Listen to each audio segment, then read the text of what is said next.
Fala galera, então hoje eu vou falar sobre ponto simples. Vou começar explicando algumas regras básicas, né? Primeiramente, quando a ferida está vertical para você, você sempre vai começar no ângulo, mas nunca vai terminar no ângulo, né? Então o que seria isso, começar no ângulo e terminar no ângulo? Sempre começa no ângulo mais distante para você, né, em direção ao mais perto da sua barriga, né? Então, primeiro ponto, o ângulo, vem dando ponto, ponto, ponto, ponto, ponto, ponto.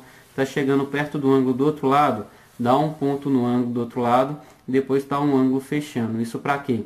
Para a ferida não formar orelha, ou seja, não ficar com um nível diferente uma borda e outra, né? E quando a ferida estiver horizontal, tem outra regra prática que diz o seguinte: sempre começar do meu ombro esquerdo indo em direção ao meu ombro direito. Eu gosto de pensar como se fosse uma folha de caderno. Quando a gente vai escrever, a gente escreve de cima para baixo e da esquerda para a direita, né? Então é a mesma coisa. Quando a ferida é vertical, eu vou começar de cima, terminar embaixo e vou dar o ponto da esquerda para a minha direita.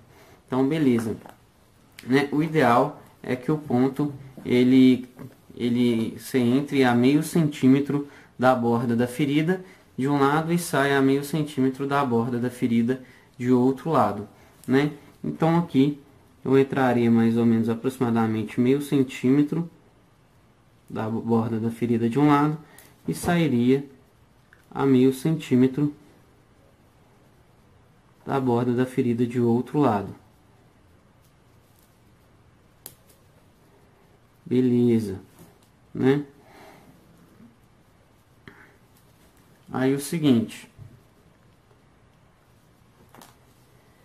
sempre manter, para dar o ponto, sempre com porta-agulha entre os dois fios. Então eu não deixo o porta-agulha aqui para fazer o nó, sempre entre os dois fios, né? E eu não faço movimento com o porta-agulha, eu faço movimento com a minha mão. Primeiramente, então, duas voltas, né? No primeiro ponto.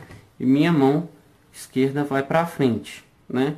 Na volta, de novo, porta-agulha entre os dois fios. Minha mão faz a curva no porta-agulha. Meu porta-agulha vai buscar o ponto do fio e aqui eu vou dar o ponto com minha mão vindo para baixo.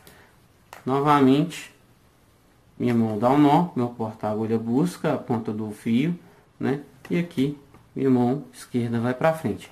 Geralmente eu vou fazer CFS3. O que seria CFS3? Um ponto de contenção, um ponto de fixação e 3 de segurança. Então eu vou dar no mínimo 5 pontos, né? Aqui eu não vou fazer para a gente não demorar muito.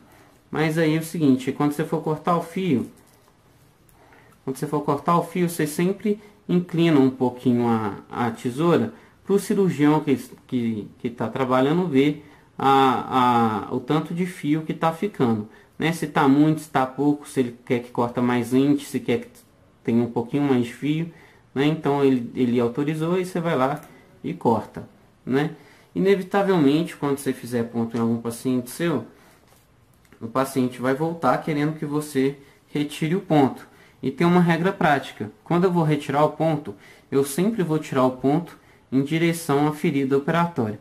O que eu quero dizer? Para cortar, eu posso cortar tanto de um lado quanto de outro, né?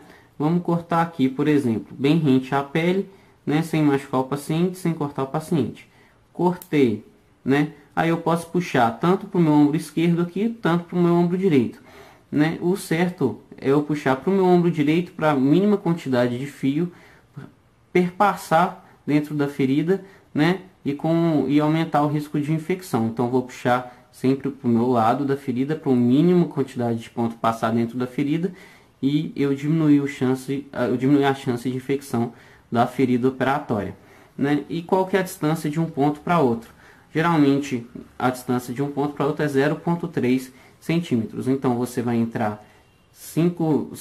meio centímetro da borda da ferida e a distância de um ponto para outro vai ser 0,3 centímetros. Né? De ponto simples é isso aí, galera. Qualquer dúvida deixe nos comentários que eu vou procurar responder. Valeu, abraço, até o próximo vídeo.